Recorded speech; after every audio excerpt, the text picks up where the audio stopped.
मुझे ये बताइए कि पंजाब और दिल्ली क्या हमारे देश का हिस्सा नहीं?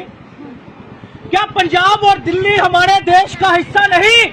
मैं पूछना चाहता हूं एलजी जम्मू कश्मीर से कि जब पंजाब में 75% लोगों के बिजली के बिल जीरो आते हैं, जब दिल्ली में 75% बिजली के बिल जीरो आते हैं, 19 प्रोजेक्ट जम्मू कश्मीर के होने के बाद भी आप इन गरीबों को अमन सिटी के नाम से 1 महीने का 2.5 मरले के क्वार्टर में जो 2 कमरे जिनके हैं, 1 कमरों में देवतों का स्थान है, 1 कमरे में ये खुद रहते हैं और इनका रूटीन का जो बिल आता था 400, 500, 600 हर महीने का, लेकिन मार्च महीने 2022 का 47,000 रुपया बिल आता है। ये देखिए 47,000 रुपया, 47,000 रुपया 1 महीने का बिल, 2.5 मरले क्वार्टर का 1 कमरे का, बताइए 47,000 रुपया। और ये माँ ये बेचारी जगह जगह भटकती रही, लीडरों के पास, दफ्तरों में चक्कर लगाए, हर जगह गई, लेकिन इसका ये 47,000 रुपये का निपटारा नहीं किया गया।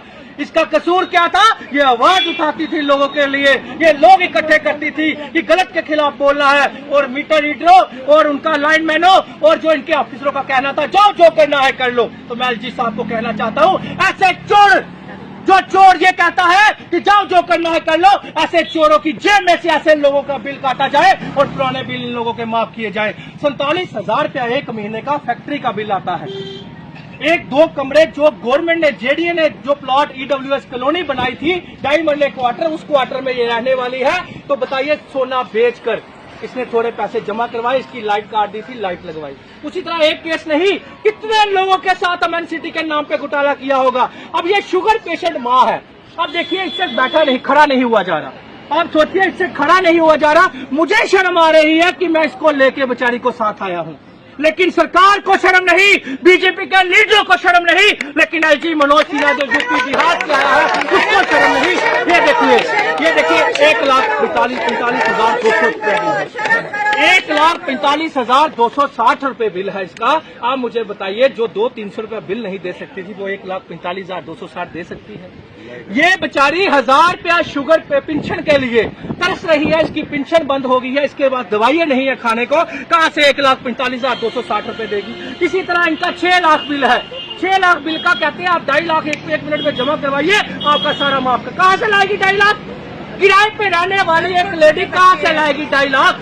आप मुझे बता दीजिए। तो किस तरह की ब्लैकमेलिंग जो है वो आपके पीटीडी डिपार्टमेंट्स की तरफ से की जा रही है, आपके ऑफिसरों के द्वारा की जा रही है, आपके मीटर रीडरों के द्वारा की जा रही है, और लाइनमैनों का तो बात ही नहीं।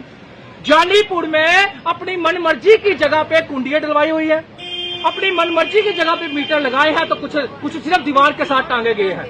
तो ये मैं बताना चाहता हूं, मीटर रीडर चाहे वो जानीपुर का हो या पूरे जम्मू कश्मीर का हो, कहीं का भी हो, जहां पे जो घोटाले हैं कि इन्होंने किए हुए हैं, मैं एलजी साहब को कहना चाहता हूं इनकी जेब से काटे जाए, न कि गरीबों से काटे जाए।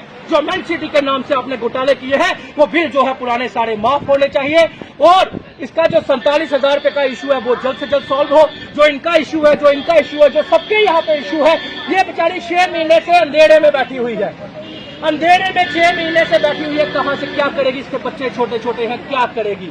कसूर क्या है? ये बोल नहीं सकती, ये आवाज नहीं उठा सकती, ये गलत के खिलाफ खड़ी नहीं हो सकती, इतनी हिम्मत नहीं है, क्योंकि घरेलू लेडी है बेचारी।